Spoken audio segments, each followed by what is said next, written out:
Hello. Hello. I request sir to start with his deliberation. So column it.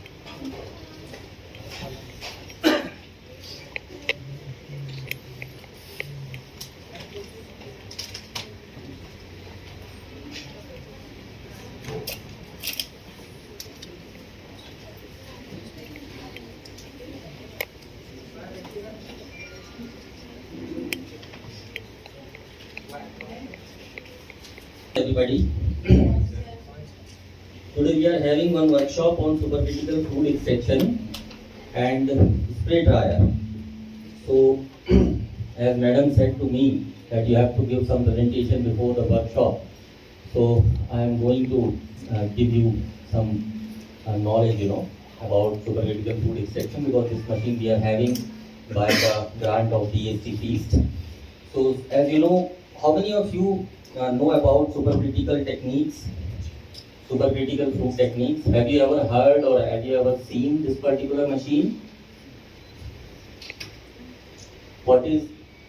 No, nobody.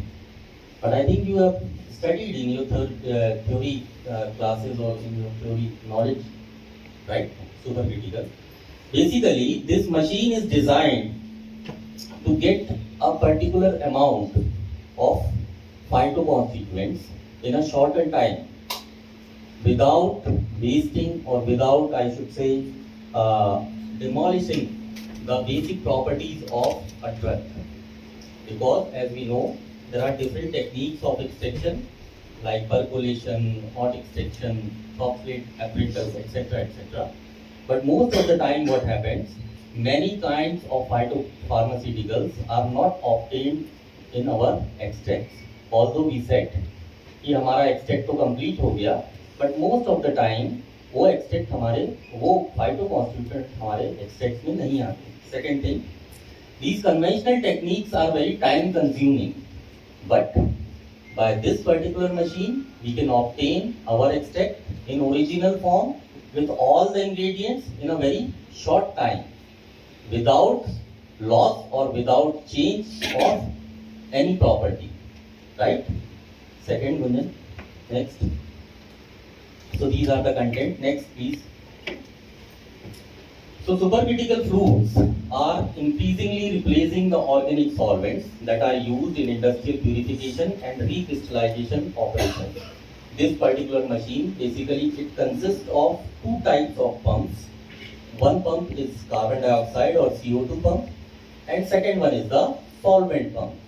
So we can handle our product according to our need. If we do not want to extract our particular phytoconstituent or our particular herb by solvent, then we can prefer CO2 extraction. CO2 extraction is also very easy, in which one cylinder is there by which we maintain the flow rate of CO2, and our pump pressurize the particular gas on the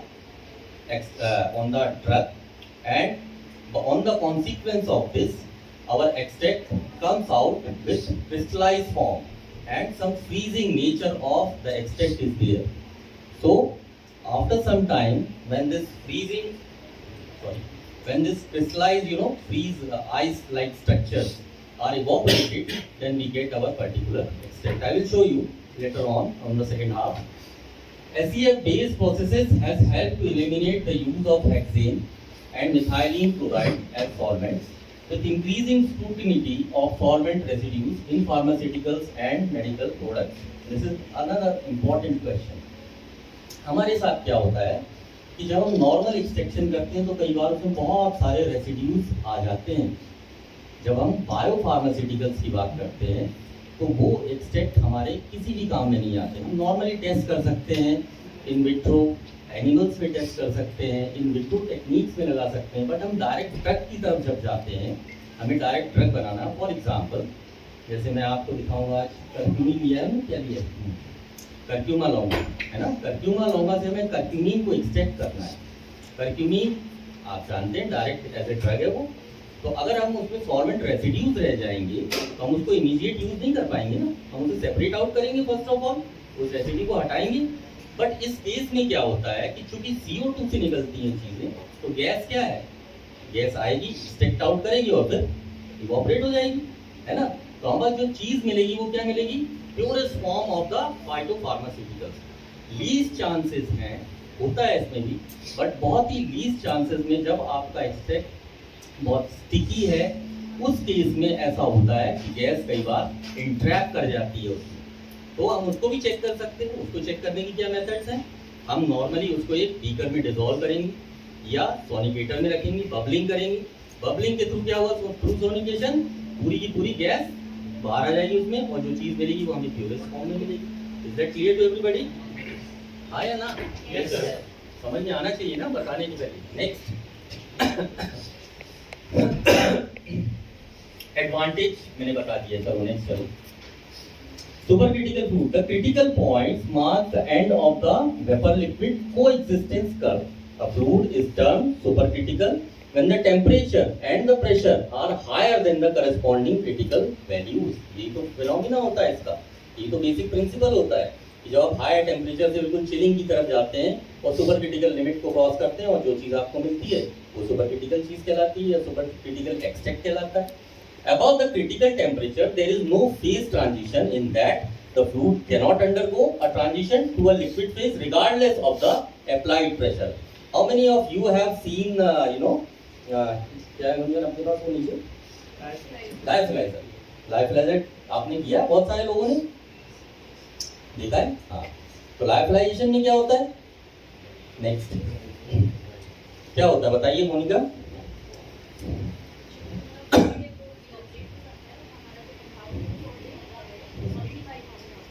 exactly हम क्या refer करते हैं उस समय, sample कैसा लेना चाहिए हमें लाइफलाइजेशन के लिए, क्या नॉर्म्स है सैंपल की?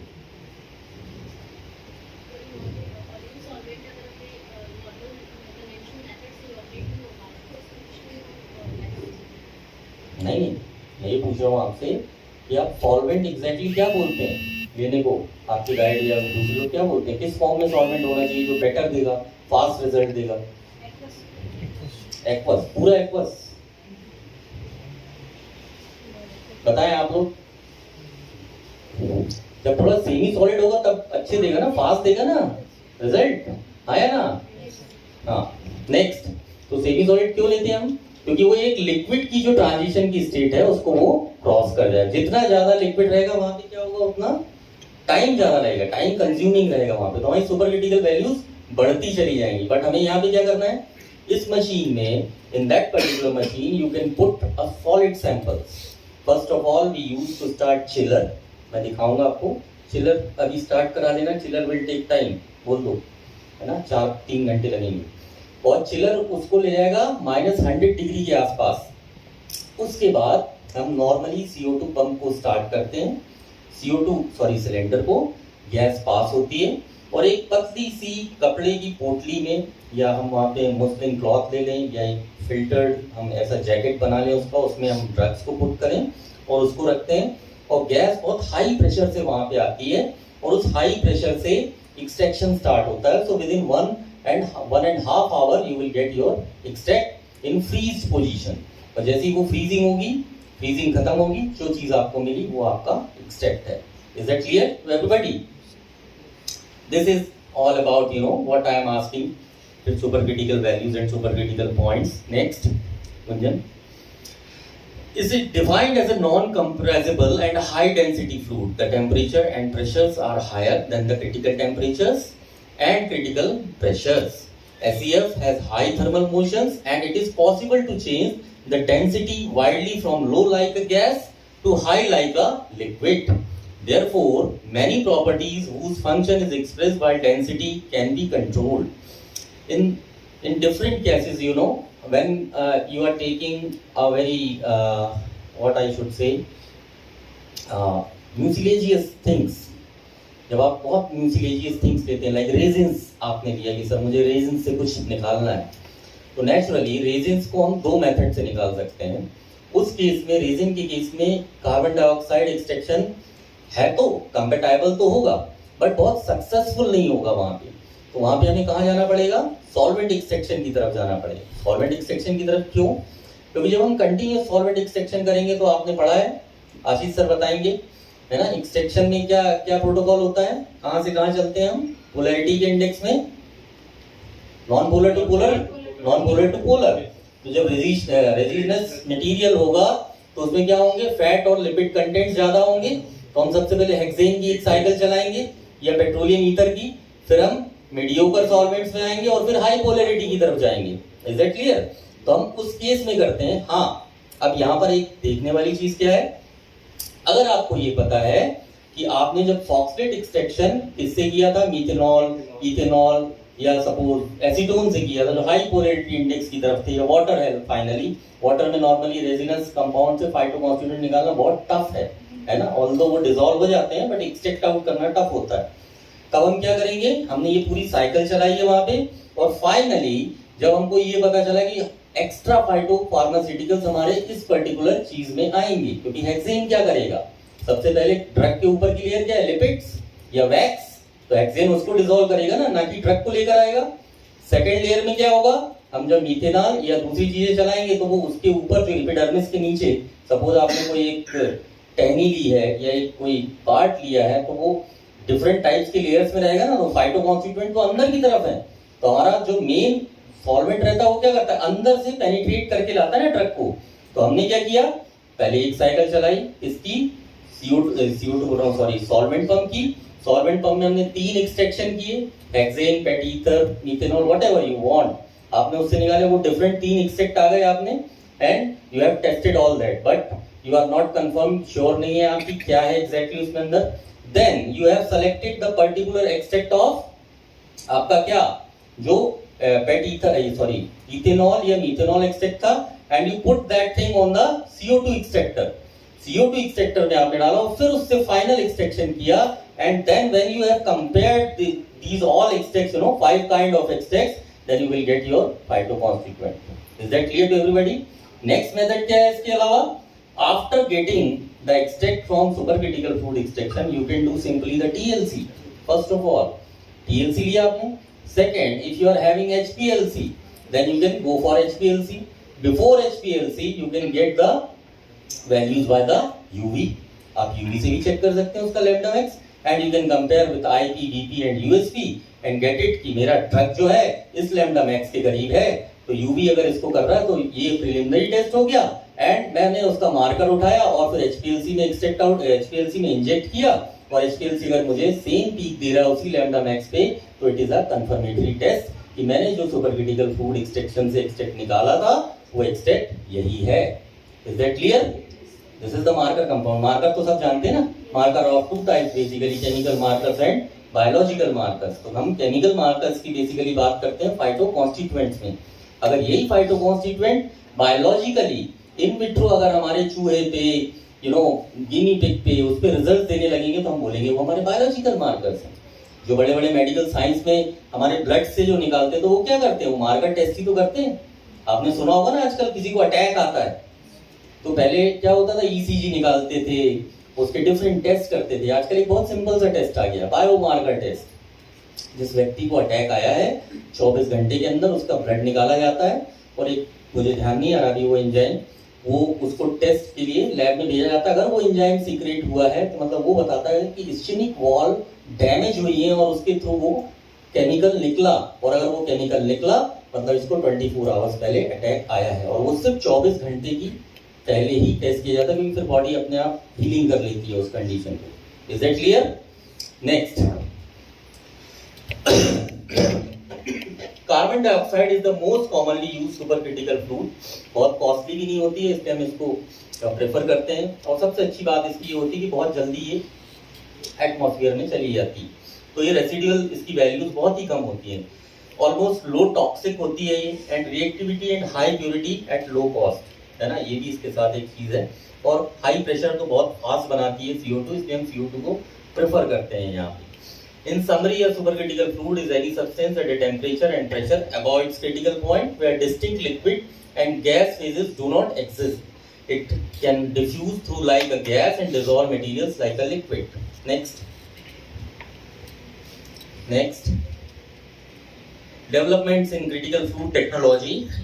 इतने सारे डेवलपमेंट हुए हैं। 1970 में सबसे पहले फूड्स के ऊपर हुआ था इसका, फिर डिफरेंट एनालिटिकल एनर्जी एप्लीकेशंस में यूज हुए इसके, और ग्रेजुअली ये बढ़ता चला गया। आज इंडस्ट्री में सबसे ज़्यादा होता है, क्योंकि आपने देखा होगा बहुत सारे हर्बल प्लांट्स खुल गए हैं इंडिया में, है ना। डाबर, एवरीथिंग, पतंजलि तो अभी अभी है, बहुत सारे पहले से हैं।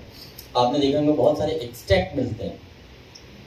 वो एक्सट्रैक्ट कहाँ से आते हैं? क्या हमारी इतनी कैपेसिटी है कि हम पूरे 100 करोड़ लोगों को खिला दें नॉर्मल एक्सट्रैक्शन की टेक्निक से या कन्वेंशनल टेक्निक से? नहीं। तो हमारे पास ऐसी मशीन होनी चाहिए, हमारे पास लैब स्केल है, इतने बड़े बड़े हॉल के बराबर सुपर क्रिटिकल फूड एक्सट्रैक्टर होते हैं, जिसमें एक साथ 10-10 क्विंटल ड्रग डाला जाता है और एक तरफ एक्सट्रैक्ट निकलते जाता है, फिर वो डिफरेंट कॉस्मेटिकल्स में चले जाते हैं, फूड इंडस्ट्री में चले जाते हैं। सेकंड, इसका सबसे अच्छा इंपॉर्टेंट यूज़ है कि किसी भी चीज़ को तुरंत एक्सट्रैक्ट आउट करना। जैसे हम स्प्रे ड्रायर भी पढ़ेंगे, स्प्रे ड्रायर भी मैं बता देता हूँ, उसका प्रेजेंटेशन मैंने बनाया नहीं। तो इन दोनों का कॉम्बिनेशन मैं बताता हूँ आपको। आपने एक्सट्रैक्ट निकाला, एक्सट्रैक्ट थोड़ा भी स्टिकी है, आप इमीडिएट उसको स्प्रे ड्रायर पे ले जाते हैं, स्प्रे ड्रायर उसको पाउडर फॉर्म में कन्वर्ट कर देता है। मैं क्लब कर रहा हूँ दोनों चीज़ों को, क्योंकि दोनों का वर्कशॉप है।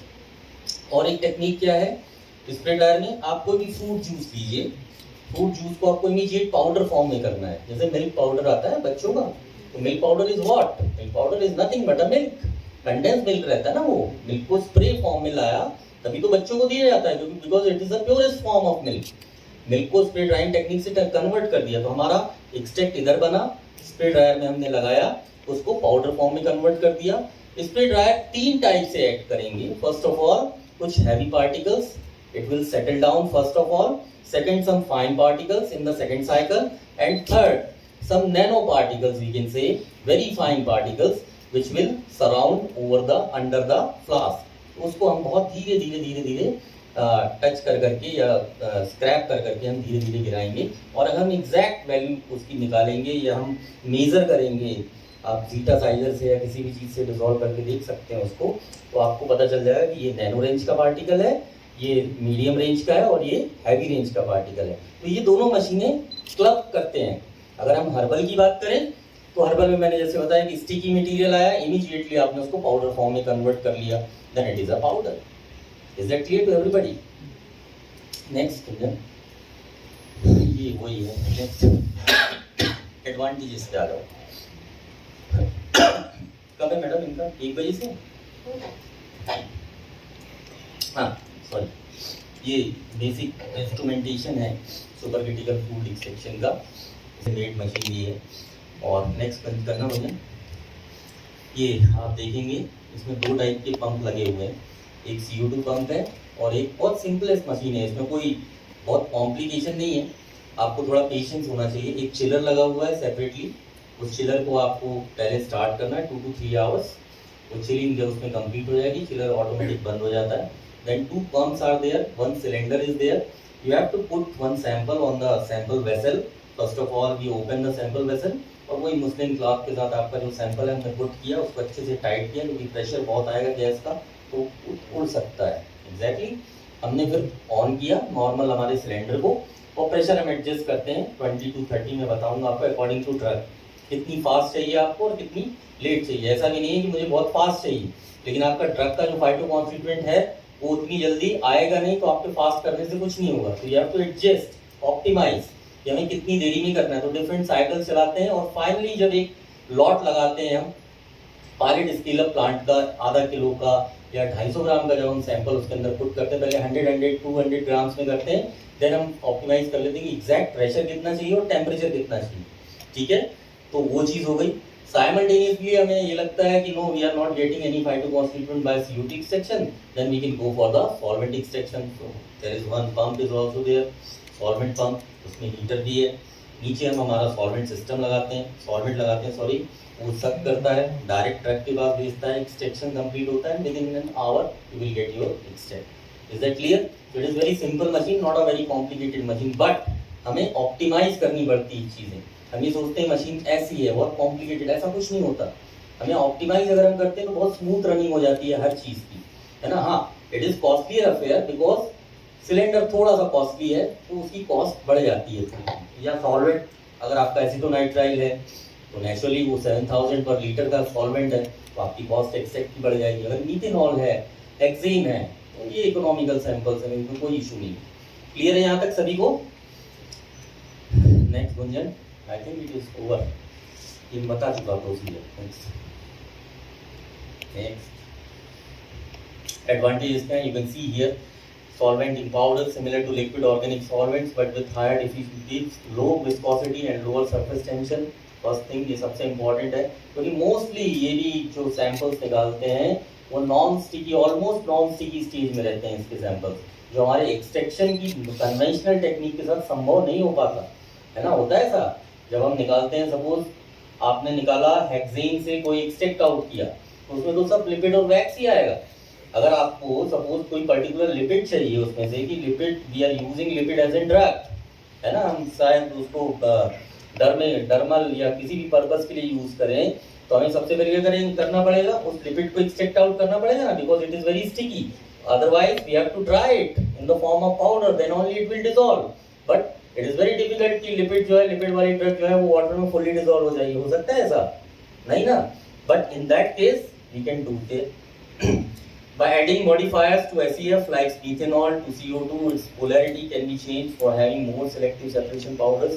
We can use simultaneous, हम दो टाइप की एक्सट्रैक्शन भी कर सकते हैं, एक ब्रेक करके फिर दोबारा, यानी कि एक एक्सट्रैक्शन निकाला, उसको वापस CO2 से एक्सट्रैक्ट आउट किया। Second, next question, in industrial process involving food or pharmaceuticals, one does not have to worry about solvent residues। It is very important, as I said you, because there is no solvent residue। इसमें maximum मतलब 99.9% कोई residue नहीं होता solvent का, तो we can use as in food or as a drug immediately after extraction। Next, speed extraction technique differs depending upon the material। If you have taken the hardwood, normally if you want to get some extract from sandalwood suppose, है ना, आपने बोला कि भाई सेंटिनॉल निकालना है मुझे, सैनिटॉल sandal में होता है, हार्डवुड में, है ना, जिससे सुगंध आती है उसकी, अल्फा बीटा 2-3 टाइप के होते हैं, हमें वो निकालना है, तो it will definitely take time because you have taken the hardwood. At the same time if you are taking sir it is a fruit of amla, और दूसरे जो ड्रग्स हमारे सूखे या ब्लैक पेपर है, तो you will get piperine immediately, or a raw form of piperine। It is not exactly the full pure piperine, but you will get piperine immediately after an hour or 1.5 hours, right? But if you are taking it according to the nature of a drug, it's a hard drug, hardwood, then it will take more time. It's a soft drug, then your extraction will complete in a short time। Next, so these all are gentlemen's very less disadvantage। I should say there is no disadvantage, but we have to write something, for the purpose it is some costlier equipment, because when you will go for MNC companies it costs around 50 lakhs rupees, है ना, so we cannot afford in academics 50 lakhs rupees, so 10 to 15 lakhs now make in India। IITs वगैरह ने बहुत कुछ किया है development उसके through, ये इक्विपमेंट 15 से 20 लाख रुपए में अवेलेबल है, और ऑलमोस्ट इसका कोई डिसएडवांटेज नहीं except electricity and the consumption of CO2। So that is all about supercritical food extraction. So there will be 2 workshops today, है ना, at 1 o'clock post lunch, after post lunch। Thank you, sir, for sharing your deep knowledge with us. It will be a great pleasure for us to listen to you in our future events. Now I request Dr. Beena Gidwani ma'am to present a memento and certificate of appreciation to our speaker as a token of gratitude।